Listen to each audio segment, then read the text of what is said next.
What is up, and welcome to What I Eat as a Hybrid Athlete. I can't even take myself seriously saying that because it just means that I run and I lift, and I do both somewhat seriously. I mean, I have intention with my training, but it is a term that is currently trending. So I put a question box up on my IG stories asking you what questions you had about eating and running and lifting and how to balance fueling your body. And I feel like I always overthink these things because one day of eating, truthfully, it shows you nothing. It's just a snapshot in the scheme of things for how I am listening to and responding to my body and the millions of little signals that come together to, I guess, make decisions. But that's also me overthinking. So I just decided today we're going to do the video because I have kind of a crazy training day. Long story short, we have been traveling. I've had to rearrange some training. I will be doing a double today, which is highly unusual for me.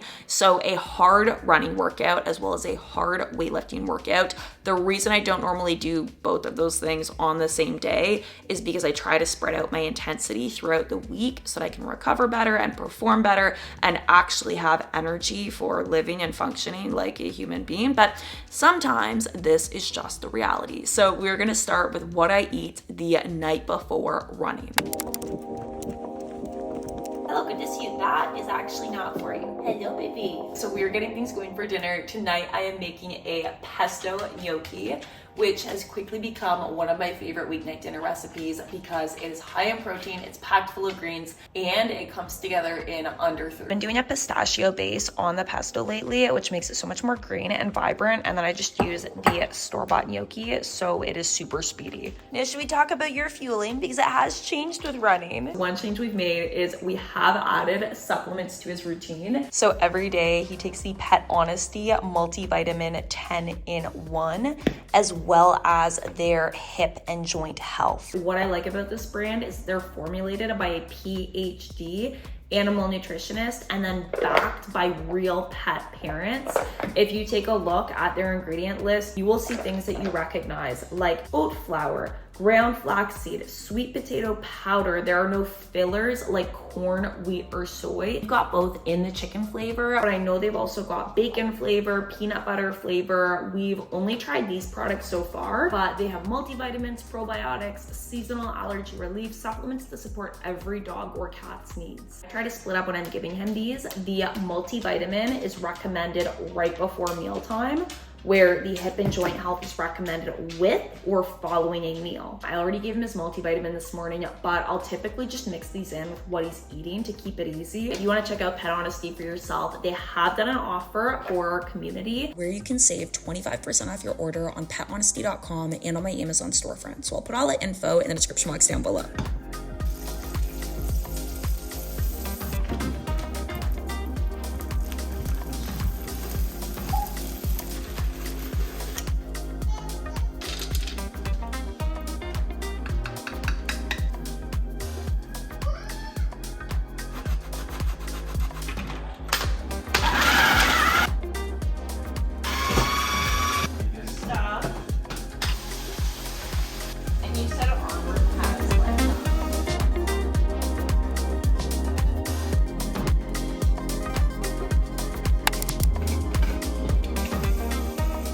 Morning. I told myself I would wake up early today. Did it happen? Absolutely not. But I think I've started to figure out what the real issue is with these morning workouts. Like, once I wake up, there is a period of time that I require in order for my brain to start functioning. When I just hop up out of bed, that is not an intelligent woman. This is like going to a day spa for 5 seconds of your morning routine. I love that. I love it so much. So today I've got a speed workout. I'm gonna start with a 20 to 30 minute warm up, probably watch Bridgerton, and I'm really trying to have faith in the second part of the season. Then we're moving into I think it's 20 or 30 minute tempo run. I'll have to check my notes. And then there's supposed to be another 20 to 30 minute cool down, which truthfully, I think I'm gonna rearrange to later in the day to do after my full body, just because I don't know if my watch, where is my watch? I think we're running out of time.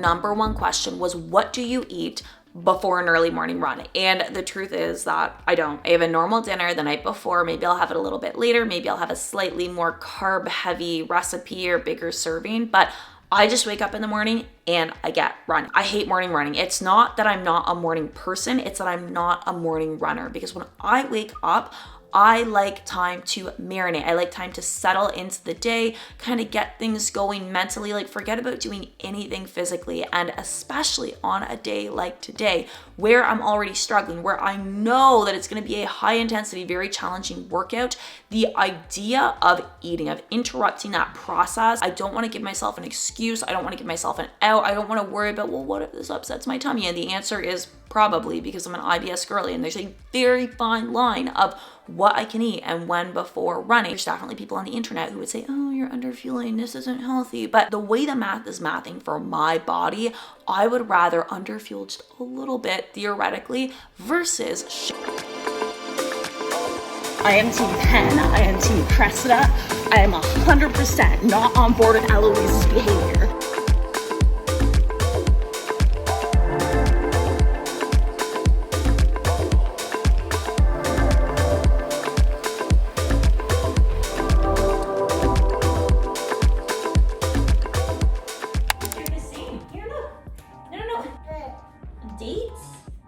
I'll give you a little piece, but we gotta eat our eggs and we gotta eat our banana.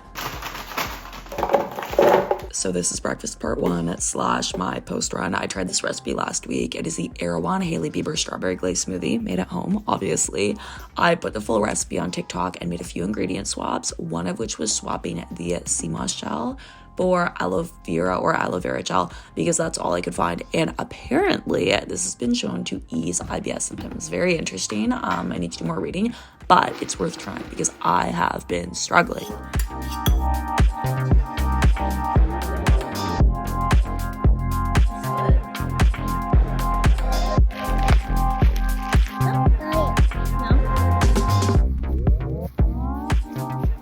Intuitively on run days and eat more if you're hungry. So intuitive eating can go both ways. Sometimes you're more hungry, sometimes you're less hungry. Of course, if I am hungry, I will eat. I respect my body. I want to fuel my body. I want to take good care of my body.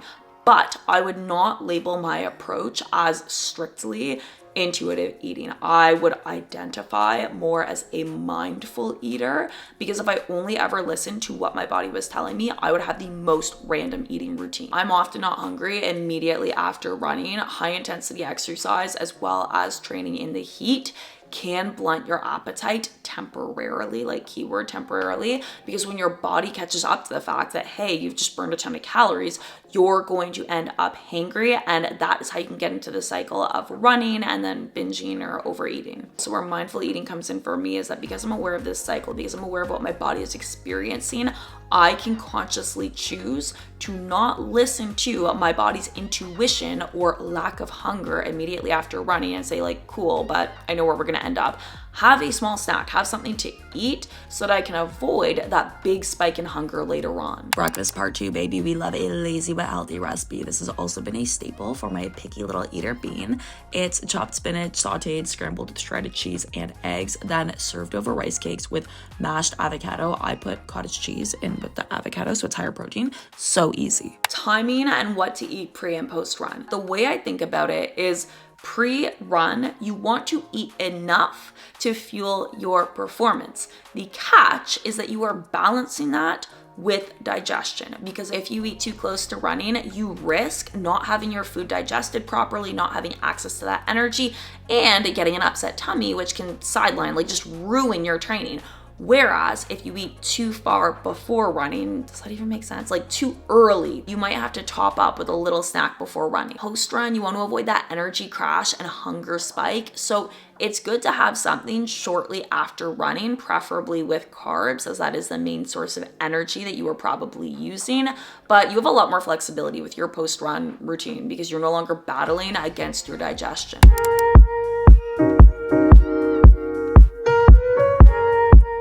Woke up from our nap, so we're taking our run outside, and I actually don't even know if it's raining because of the humidity. Can you do peekaboo? Where's Bean? There she is. Say hi, squirrel. Woo. Where are we going now?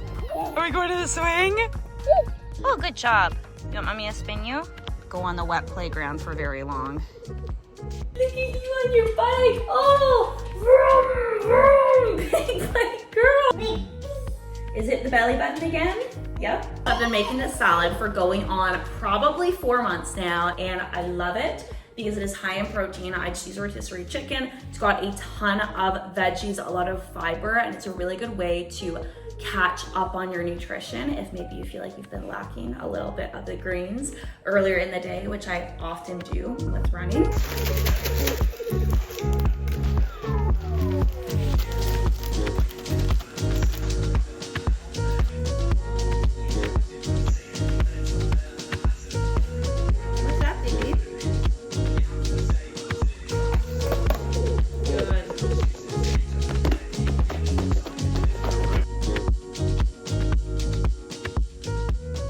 I'm thinking of making a Korean beef bowl. This is one of my tried and true recipes. If you've been following along for a minute, you might have seen this one before. If I end up making it, I'll put a picture on screen as well as the recipe down below. But that is it for today's video. I hope you liked this. I hope you found this helpful. I hope maybe I answered one of your questions if you asked one, or even if you didn't, but you were wondering about it.